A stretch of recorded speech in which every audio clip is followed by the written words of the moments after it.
Hi friends, welcome to French kitchen. எல்லோரும் எப்படி இருக்கீங்க ஃப்ரெண்ட்ஸ்? நாங்கள் சூப்பராக இருக்கோங்க ஃப்ரெண்ட்ஸ். இன்றைக்கி வந்து ஒரு சப்ஸ்கிரைபர் கேட்டிருந்த அரைச்சி கறிக்குழம்பு செய்யுங்கக்கா அப்படின்னு சொல்லியிருந்தாங்க. ஸோ அந்த வீடியோ தான் எனக்கு போட்டிருக்கேன். சரி வாங்க வீடியோக்குள்ளே போகலாம்.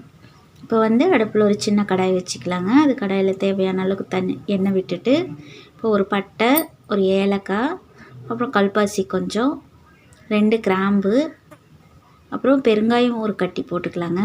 போட்டு நல்லா வதக்கி விட்டுட்டு, வெங்காயம் வந்து ஒரு 100 கிராம் அளவுக்கு, அப்புறம் கசகசா வந்து ஒரு அரை டீஸ்பூன் அளவுக்கு. இந்த அளவுகள் வந்து நான் 1/2 கிலோ கறிக்கு சொல்லியிருக்கேன். மட்டன் எடுத்திருக்கேன் இன்றைக்கி வந்து 1/2 கிலோ மட்டனுக்கு இந்த அளவுகள் சொல்லியிருக்கேன். கரெக்டாக பார்த்து போட்டுக்கோங்க. அப்புறம் 1/2 டீஸ்பூன் சோம்புத்தூள், 1/2 டீஸ்பூன் சீரகத்தூள், 1/4 டீஸ்பூன் மிளகுத்தூள் போட்டு நல்லா வதக்கி விட்டுக்கலாங்க. இது நல்லா வதங்கி வரட்டும். வெங்காயம் வந்து நல்லா வதங்கணும். இதுக்கப்புறம் வந்து இஞ்சி பூண்டு நான் எடுத்து வச்சுருக்கேன். இஞ்சி ஒரு விரல் சைஸுக்கு, அப்புறம் பூண்டு ஒரு 10-15 பல். நான் சின்ன பூண்டாக இருக்கிறதுனால 10 பல் போட்டிருக்கேன். நீங்கள் பெரிய பூண்டாக இருந்துச்சுன்னா உங்களுக்கு எந்த அளவுக்கு ஃப்ளேவர் தேவையோ அந்தளவுக்கு போட்டுக்கோங்க. ஒரு சின்ன கொட்டை புளி போட்டுக்கிறேன். அப்புறம் தக்காளி வந்து 4 தக்காளி போட்டிருக்கேன். அதுவும் சின்னதாக இருக்கிறதுனால நான் 4 போட்டிருக்கேன். உங்களுக்கு சைஸ் பெருசாக கிடச்சிதுன்னா நீங்கள் 2 தக்காளி போட்டுக்கலாம். இப்போ ஒரு கொத்து கருவேப்பிலை போட்டு நல்லா வதக்கி விட்டுக்கலாங்க. தக்காளி நல்லா வதங்கி வரட்டும். இந்த மாதிரி செஞ்சு பாருங்கள் சிஸ்டர், செம்மையாக இருக்கும், சூப்பராக இருக்கும். செஞ்சு பார்த்துட்டு எனக்கு எப்படி இருந்துச்சு அப்படின்ட்டு கமெண்ட் பண்ணுங்கள்.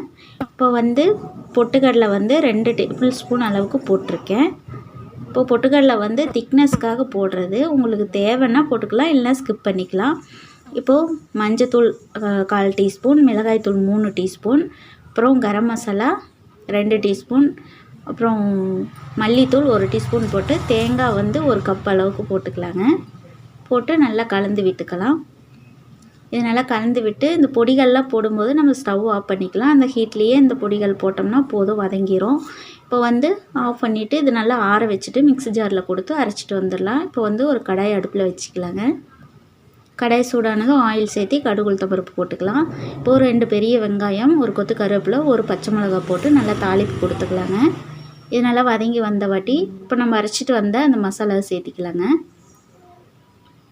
இப்போ தேவையான அளவுக்கு தண்ணி சேர்த்து அப்புறம் உப்பு போட்டு கொதிக்க விடலாங்க. நல்லா அந்த மசாலா வந்து பச்சை வாசனை போகிற வரைக்கும் நல்லா கொதி வரட்டும்.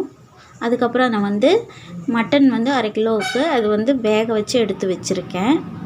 உப்பு மஞ்சத்தூள் போட்டு மட்டும் வேக வச்சு எடுத்து வச்சுருக்கேன். இப்போ இது நல்லா கொதி வந்த வாட்டி நம்ம மட்டன் சேர்த்திக்கலாங்க. பாருங்கள் நல்லா வெந்திருக்கு, அது போட்டுக்கலாம். இப்போ இது கலந்து விட்டுட்டு மறுபடியும் மூடி வச்சிடலாங்க. ஒரு 10 நிமிஷம் நல்லா வெந்து வரட்டும். இது வந்து அடிக்கடி நீங்கள் திறந்து பார்த்து நல்லா கலந்து விட்டுக்கோங்க, இல்லைனா அடி பிடிக்கிறதுக்கு வாய்ப்பு இருக்குது. ஏன்னா பொட்டுக்கடலை போட்டிருக்கோம் இல்லையா. உங்களுக்கு பொட்டுக்கடலை வேண்டாம் அப்படின்னா ஸ்கிப் பண்ணிவிட்டு உளுத்தம் பருப்பு கூட சேர்த்திக்கலாங்க. அதுவும் நல்லா குழம்பு கட்டியாக வரும். இப்போ குழம்பு ரெடி ஆகிடுச்சிங்க ஃப்ரெண்ட்ஸ். இந்த வீடியோ உங்களுக்கு பிடிச்சிருந்தால் லைக் பண்ணுங்கள், ஷேர் பண்ணுங்கள், கமெண்ட் பண்ணுங்கள். நம்ம சேனலை சப்ஸ்கிரைப் பண்ணிக்கோங்க. உங்கள் ஃப்ரெண்ட்ஸ் அண்ட் ஃபேமிலிக்கும் ஷேர் பண்ணி விடுங்க ஃப்ரெண்ட்ஸ். நிறைய பேர் வந்து சப்ஸ்கிரைப் பண்ணாமல் பார்க்குற மாதிரி காட்டுதுங்க. ப்ளீஸ் சப்ஸ்கிரைப் பண்ணிவிட்டு பாருங்கள். பாய் ஃப்ரெண்ட்ஸ், தேங்க்ஸ் ஃபார் வாட்சிங்.